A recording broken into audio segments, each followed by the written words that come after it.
Hello dear friends, welcome to exam गुरुजी।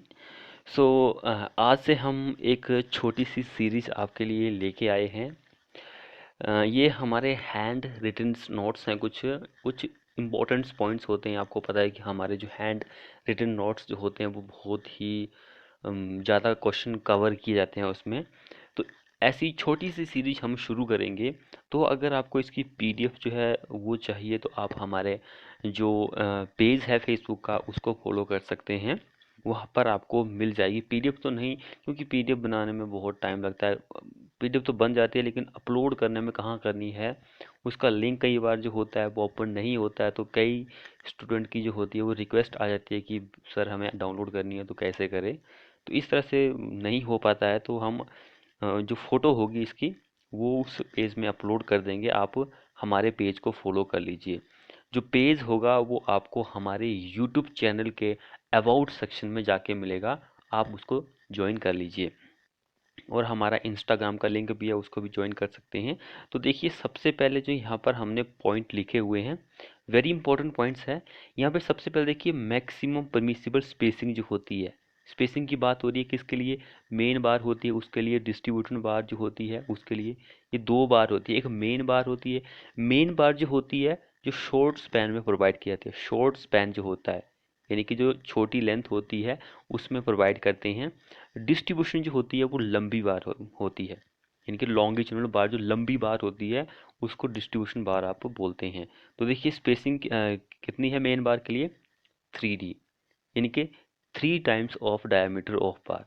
जो main बार का diameter होगा उसके 3 गुना या फिर 300 mm, दोनों में से जो भी कम रहेगी वो होगी।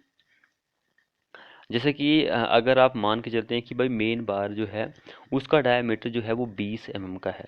एग्जाम्पल के तौर पर मैं आपको बता रहा हूँ। तो देखिए यहाँ पे 3 टाइम्स, 3 × 20 कितना हो जाएगा?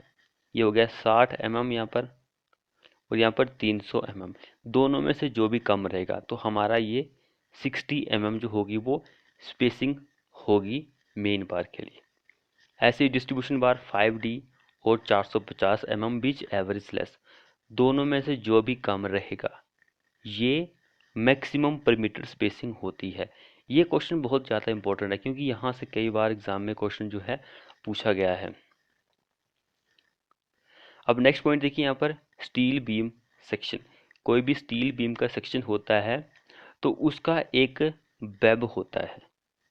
वेब जो होता है क्या कैरी करता है? वो शेयर फोर्स जो होती है उसको कैरी करता है। लेंथ जो होती है वो मूवमेंट जो होता है उसको कैरी करता है। यहाँ से भी क्वेश्चन पूछा गया है, इसलिए हमने ये शॉर्ट नोट जो है वो बना के रखे हुए हैं कि भाई ज़्यादा से ज़्यादा क्वेश्चन जो है वो कवर हो सके। अब नेक्स्ट पॉइंट देखिए, यहाँ से भी एक दो बार क्वेश्चन पूछा गया, हम इसको कई बार डिस्कस कर चुके हैं अपने चैनल में। फिर भी हमने नोट्स बनाए थे तो धीरे धीरे से सारा कुछ कवर करना ही पड़ेगा। तो हीट ऑफ हाइड्रेशन देखिए, सीमेंट के कंपाउंड्स होते हैं, ये बॉक्स कंपाउंड इनको बोलते हैं। इनका जो केमिकल नाम है वो भी आपको पता होना चाहिए भाई क्या क्या होता है।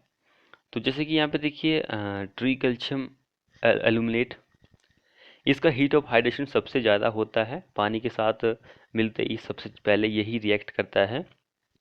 फिर देखिए उसके बाद ये रिएक्ट करता है, लेकिन हमने आगे भी चले क्योंकि ये लिखा है कि भाई सबसे ज़्यादा किसकी होती है, फिर सबसे कम, फिर इसकी, फिर सबसे कम इसकी होती है। तो इस तरह से हमने ये लिखा हुआ है तो आप इसको पढ़ सकते हैं। बस सभी को पता होगा कि भाई इतनी ही होती है हीट ऑफ हाइड्रेशन। उसके बाद जब भी आप सीमेंट के ऊपर कुछ टेस्ट करते हैं तो उसके लिए वाटर यूज किया जाता है। तो कितना होता है भाई वो आपको पता होना चाहिए।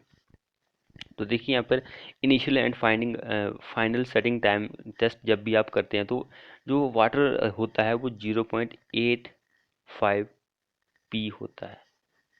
याद याद रखिए। कंप्रेसिव स्ट्रेंथ टेस्ट करते हैं तो P/4 + 3.5। टेंजाइल करते हैं तो P/5, यहाँ पे 4 है, यहाँ पे 5 है। 2.5, 3.5, 2.5। ये आप याद रखिए। साउंडनेस टेस्ट करते हैं तो ये कॉमन क्वेश्चन है, कई बार एग्जाम में ये दोनों पूछे गए हैं, इनिशियल एंड साउंडनेस वाले टेस्ट जो हैं। नेक्स्ट हम यहाँ पर जो इनिशियल सेटिंग टाइम है, फाइनल सेटिंग टाइम होता है सीमेंट का, उसके बारे में डिस्कस कर लेते हैं कि भाई, क्योंकि ये दो कॉमन है, OPC and rapid hardening cement. Ordinary Portland cement, rapid hardening cement, ये दोनों का सेम सेम। यहाँ पे कोई भी नहीं है। अब यहाँ पे यहाँ से क्वेश्चन पूछे जाते हैं। यहाँ पर थोड़ा सा फोटो जो है ब्लर आई है। जैसे कि पाइल्स होती है, आपको पता है कि भाई कौन सी पाइल यूज की जाती है। जैसे कि फेंडर वाइल होती है, ये फेंडर वाली वाइल, इसको आप कहाँ यूज करते हैं, वाटर फ्रंट का जो स्ट्रक्चर होता है उसमें आप इसको यूज कर सकते हैं। वाटर के फ्रंट स्ट्रक्चर के लिए आप इसको यूज करेंगे। बैटर फाइल जो होती है टू बियर लैटरल और इंक्लाइंड लोड जो होती है उसके लिए आप इसको यूज कर सकते हैं। अंडर रीमड पाइल जो होती है in case of expensive soil जो होती है वहां पर आप इसको यूज कर सकते हैं। कंपैक्शन पाइल जो होती है इसको granular soil to increase the bearing capacity of soil by compaction, इस केसेस में आप इसको यूज करेंगे। अब ये पॉइंट जो है बहुत ही ज़्यादा इंपॉर्टेंट है एग्जाम के पॉइंट ऑफ व्यू से। जैसे कि यहाँ पे क्या लिखेगी, water cement ratio, water cement ratio, water cement ratio for wetting and drying condition के लिए हमारे पास एक थिन स्ट्रक्चर होता है, एक मास कंक्रीट का स्ट्रक्चर होता है भाई, उसके लिए वाटर सीमेंट रेशो क्या होता है, या तो हमारा वेट रहेगा, गीला रहेगा, या फिर ड्राई स्ट्रक्चर रहेगा, या फिर कभी वो गीला होगा कभी वो सूखा होगा, तो ऐसा स्ट्रक्चर होगा तो उस केस में हमारा थिन स्ट्रक्चर आएगा तो उसके लिए वाटर सीमेंट रेशो 0.45 होता है। मास कंक्रीट स्ट्रक्चर होगा तो उसके लिए 0.55 वाटर सीमेंट रेशो होगा। ये क्वेश्चन बहुत ज़्यादा इंपॉर्टेंट है।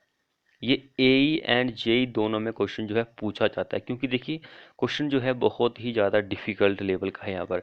अब यहाँ पर देखिए water cement ratio for remain continuously under water by weight.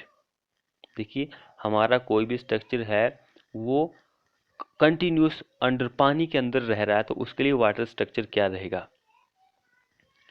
Thin structure की बात करेंगे 0.55, मास कंक्रीट स्ट्रक्चर रहेगा तो 0.65।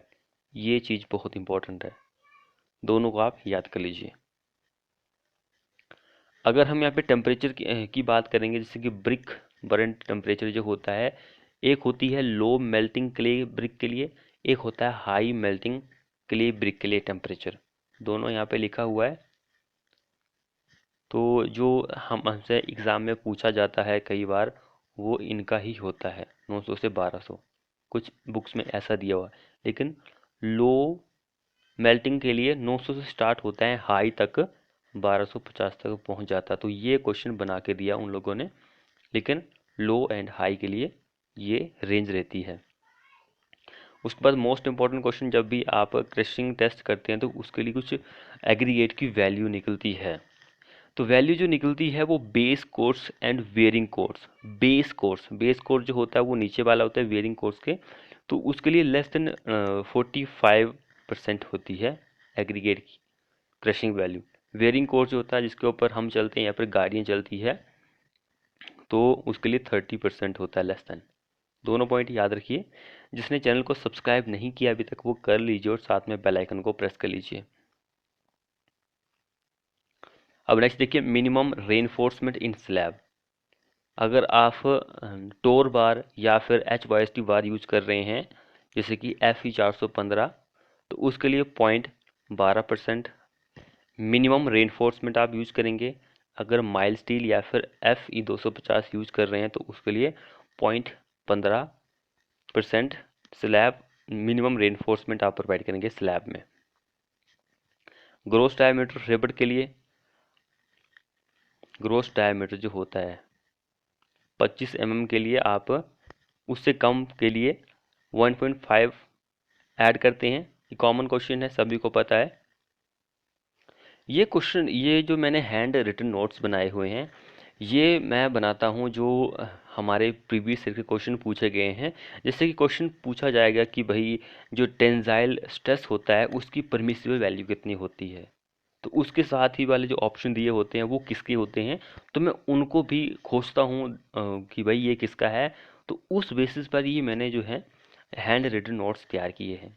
मेरे जो हैंड रिटन नोट्स होते हैं वो आपके लिए हेल्पफुल हो सकते हैं। अगर आप जो जैसा मैं आप बता रहा हूँ वैसा अगर करेंगे तो आपके लिए हेल्पफुल हो सकते हैं। कई स्टूडेंट ऐसे होते हैं जिनको रिवीजन करनी होती है, तो ऐसे जो नोट्स होते हैं वो बहुत ही ज़्यादा इंपॉर्टेंट होते हैं। तो वीडियो को जितना हो सके शेयर करें अपने दोस्तों के साथ। चैनल को सब्सक्राइब नहीं किया है तो कर लीजिए। तो देखिए यहाँ पर टाइप ऑफ स्ट्रेस दिया गया है एंड उसकी परमिसिबल वैल्यू दी गई है, और टेंसाइल स्ट्रेस या फिर कंप्रेसिव स्ट्रेस, दोनों के लिए ये वैल्यू होती है permissible value 0.6। Wearing stress 0.75, average shear stress 0.40, जो मैक्सिमम शियर होता है 0.45 होती है उसकी वैल्यू। ये चीज़ आप याद रखिए। अब स्ट्रेस जो स्लैब बेस में आता है, स्लैब का जो बेस होता है उसमें जो स्ट्रेस आता है वो 185 MPa फॉर ऑल स्टील के लिए होता है। सभी स्टील के लिए 185 MPa होता है। ये चीज़ इम्पोर्टेंट है, इसको भी आप याद रखिए। नेक्स्ट देखिए, surface area for cement not less than, specific surface area जो होता है OPC, रैपिड हार्डनिंग सीमेंट। वैसे मैंने आपको 3-4 सीमेंट्स के बारे में और भी बताया है स्पेसिफिक सरफेस एरिया, लेकिन यहाँ पर इन दोनों की है, इसको आप याद कर लीजिए। अब नेक्स्ट में देखिए यहाँ पे बैरोमीटर। बैरोमीटर एक इंस्ट्रूमेंट है जिससे आप लोकल एटमॉस्फेरिक प्रेशर जो होता है उसको मेजर कर सकते हैं। वर्डन गेज जो होता है ये गेज प्रेशर को मेजर करता है। हाइड्रोमीटर की अगर आप बात करेंगे, हाइड्रो देखिए, हाइड्रो आपको पता है कि भाई इलेक्ट्रिसिटी से रिलेट करता है, तो ये एक लिक्विड जो होता है उसको ही मेजर करता होगा कुछ ना कुछ। तो ये specific gravity and relative density जो होती है लिक्विड की उसको मेजर करता है।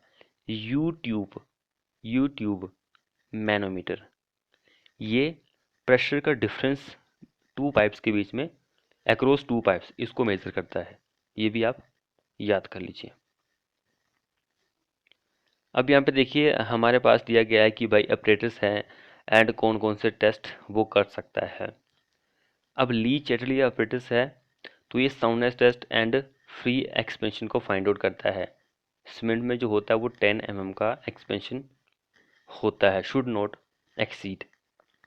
विकार्ड्स ऑपरेटर जो होता है सेटिंग टाइम को मेजर करता है, तो ये नॉर्मल कंसिस्टेंसी दी गई है 25 से 30 होती है, कई जगह 35 भी आपको देखने को मिलती है। रिबाउंड हैम्बर टेस्ट जो होता है ये सरफेस हार्डनेस को मेजर करता है। VB कंसिस्टोमीटर जो होता है ये वर्केबिलिटी जो होती है कंक्रीट की उसको मेजर करता है। अब यहाँ पे कुछ एक पॉइंट ही हमने लिखा हुआ है कि भाई free lime content in cement is carried out by soundness test. भाई फ्री लाइम का जो कंटेंट होता है सीमेंट में वो साउंडनेस टेस्ट के द्वारा ही पता किया जाता है बाय इस ऑपरेटर्स के द्वारा। ये क्वेश्चन पूछा गया था तो हमने पूरी लाइन में ही आपको बता दिया है। अब यहाँ पे एक in T section and flat section, T section and flat section forces जो होती है pass through centre of gravity. T section and flat section जो होता है उसमें फोर्स जो होती है वो पासिस होती है centre of gravity of section. जो सेक्शन होता है उसका सेंटर ऑफ ग्रेविटी जो होती है उसके उसके थ्रू वो पास होती है, सेंटर ऑफ ग्रेविटी जो होती है। So angle section and channel section जो होता है रूटेड आउट, ये भी आप याद कर लीजिए।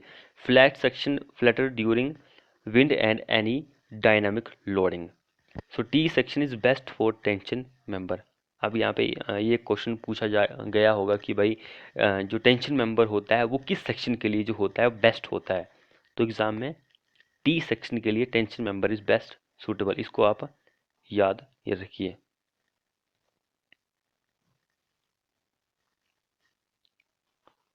अब नेक्स्ट देखिए यहाँ पे टर्बुलेंट फ्लो। टर्बुलेंट फ्लो जो होता है उसमें Reynold number is very high. Turbulent flow में रेनॉल्ड नंबर बहुत ज़्यादा हाई होता है। अब नेक्स्ट में पॉइंट देखिए यहाँ पर कोएफिशिएंट ऑफ ड्रैग जो होता है is very high as compare to laminar flow. But turbulent flow जो होता है उसमें कोएफिशिएंट ऑफ ड्रैग जो होता है बहुत ज़्यादा हाई होता है, यानी कि लैमिनर फ्लो में कम होता है ये कोएफिशिएंट ड्रैग जो होता है। आप देखिए यहाँ पे the loss of head in pipe carrying turbulent flow. अगर कोई पाइप है उसमें उसने क्या कैरी किया हुआ है, टर्बुलेंट फ्लो है, तो लॉस ऑफ हेड जो होगा वो directly as the square of velocity of flow. तो ये पॉइंट भी इंपॉर्टेंट है। नेक्स्ट पॉइंट देखिए इफ़ वर्किंग स्ट्रेस जो है भाई ग्रेटर देन है यील्ड स्ट्रेस से, तब हमारा मटेरियल फेल हो जाएगा। Working stress is less than yield stress, material जो होगा वो फेल नहीं होगा।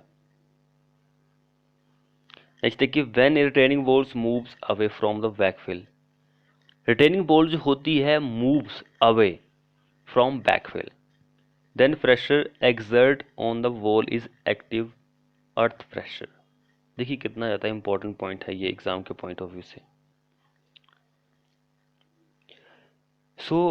जो हमारा एक्टिव अर्थ प्रेशर होता है उसमें जो बैक फिल होता है, हमारी जो रिटेनिंग वॉल्स होती है वो उसके दूर जाती है। ये पॉइंट आप याद रखिए, यहाँ पर यही लिखा हुआ है। अगर आप पैसिव अर्थ प्रेशर की बात करेंगे तो pressure exert by retaining walls on backfill के ऊपर लगता है प्रेशर। ये पॉइंट यहाँ पे बताया गया है। अब ये तो हम यहाँ पे डिस्कस कर चुके हैं। And earth pressure at rest पे क्या होता है कि lateral pressure exert by soil के द्वारा ही लैटरल प्रेशर लगता है। ये तीनों पॉइंट हैं, याद कर लीजिए। अगला देखिए, shape pressure for various cross section. Shape factor जो होता है बहुत सारे सेक्शन के लिए, जैसे कि रेक्ट एंगुलर सेक्शन होता है 1.5 होता है, आई सेक्शन होता है 1.18 होता है, सॉलिड सर्कुलर सेक्शन जो होता है 1.7 होता है, डायमंड के लिए 2 होता है, टी सेक्शन के लिए 1.95 होता है। ये इतने सारे दिए गए हैं, इनको आप याद रखिए क्योंकि यहाँ से एक दो क्वेश्चन पूछा गया, जैसे कि आई सेक्शन से रेक्ट एंगुलर से टी सेक्शन को लेकर एग्जाम में क्वेश्चन पूछा गया है। अब ये वाले पॉइंट देखिए यहाँ पर, ये हमने अभी आपको रिसेंटली एक शॉर्ट वीडियो प्रोवाइड की थी, उसमें जो है वॉल्यूम नहीं थी, तो बहुत सारे कमेंट आए थे कि सर आवाज़ नहीं आ रही है, क्योंकि आवाज़ थी ही नहीं, वो कैसे आएगी। सो जैसे कि पेल्टन टरबाइन होती है, फ्रांसिस टरबाइन होती है, कपलान टरबाइन होती है, तो उसमें हेड एंड डिस्चार्ज को लेकर क्वेश्चन जो है एग्ज़ाम में पूछे जाते हैं। तो यहाँ पर हमने एक सीक्वेंस में दिया गया है कि भाई low high medium medium and high low, इस तरह से सीक्वेंस में दिया गया है। जैसे कि पेल्टन टरबाइन की अगर आप बात करेंगे, इसमें क्या होता है कि लो डिस्चार्ज होता है लेकिन हाई हेड होता है। ऐसे ही फ्रांसिस टरबाइन जो होती है इसमें दोनों ही मीडियम होते हैं, डिस्चार्ज भी एंड हेड भी। लेकिन कपलान जो होती है उसमें हाई डिस्चार्ज होता है एंड लो हेड होता है। ये चीज़ आप अच्छी तरह से देख लीजिए। अब हमने एक आपको वीडियो प्रोवाइड की थी, उसमें हमने रेट ऑफ चेंज ऑफ के 10 या फिर 15 क्वेश्चन जो है वो प्रोवाइड किए थे। सो उसको लेकर भी एग्ज़ाम में एक दो बार क्वेश्चन पूछा गया था, इसलिए हमने प्रोवाइड किया था। जैसे कि rate of change of deflection slope, rate of change of slope bending moment, rate of change of bending moment shear force, rate of change of shear force intensity of loading. इसको लेकर exam में बहुत सारे question जो है वो पूछे गए थे। अगर आपने वो वीडियो नहीं देखी है तो आप देख सकते हैं। अब यहाँ से भी क्वेश्चन पूछे जाते हैं कि भाई टर्निंग ऑफ थ्रेडोलाइट टेलीस्कोप, थ्रेडोलाइट का जो टेलीस्कोप होता है उसको टर्न करने से क्या होता है। Vertical plane by 180 degree, vertical plane में अगर आप 180 डिग्री में उसको टर्न करते हैं अबाउट द हॉरिजेंटल प्लेन, तो उसको हम ये बोलते हैं ट्रांजिस्टिंग बोलते हैं हम उसको। Horizontal plane about vertical plane में, तो उसको स्विंगिंग बोलते हैं। ये दो क्वेश्चन जो हैं बहुत कंफ्यूज करने वाले हैं, तो देख लीजिए किसको बोलते हैं किसको क्या बोलते हैं। मोस्ट इम्पोर्टेंट पॉइंट्स कि भाई जो स्लेंडरनेस रेशो होता है, लिमिट होती है लैटरल स्टेबिलिटी के लिए। कैंटिलीवर बीम हो गया हमारे पास, सिंपली सपोर्टेड या फिर कॉन्टिन्यूस बीम हो गया, इन दोनों के लिए जो स्लेंडरनेस रेशो की लिमिट होती है लैटरल स्टेबिलिटी के लिए वो कितनी होती है भाई, मिनिमम ऑफ, यानी कि 25 बी या फिर इन दोनों में से जो भी कम होगा वो हमारी कैंटिलीवर के लिए लैटरल स्टेबिलिटी की वैल्यू होती है। अब 60 बी और 250 बी, इन दोनों में से जो भी कम रहेगा वही हमारी लैटरल स्टेबिलिटी की लिमिट होती है simply supported and continuous beam के लिए। ये पॉइंट आप याद कर लीजिए। तो फ्रेंड्स, यदि हमारी छोटी सी वीडियो आपको हमारी ये वीडियो कैसी लगी, वीडियो को अपने दोस्तों के साथ शेयर करें, और अगर आपने हमारे चैनल को सब्सक्राइब नहीं किया है कर लीजिए और साथ में बेल आइकन को प्रेस कर लीजिए। मिलते हैं ऐसी ही नेक्स्ट वीडियो के साथ। तब तक आप हमारे जो यूट्यूब फेसबुक का जो पेज है उसको फॉलो कीजिए पीडीएफ के लिए। मिलते हैं नेक्स्ट वीडियो में।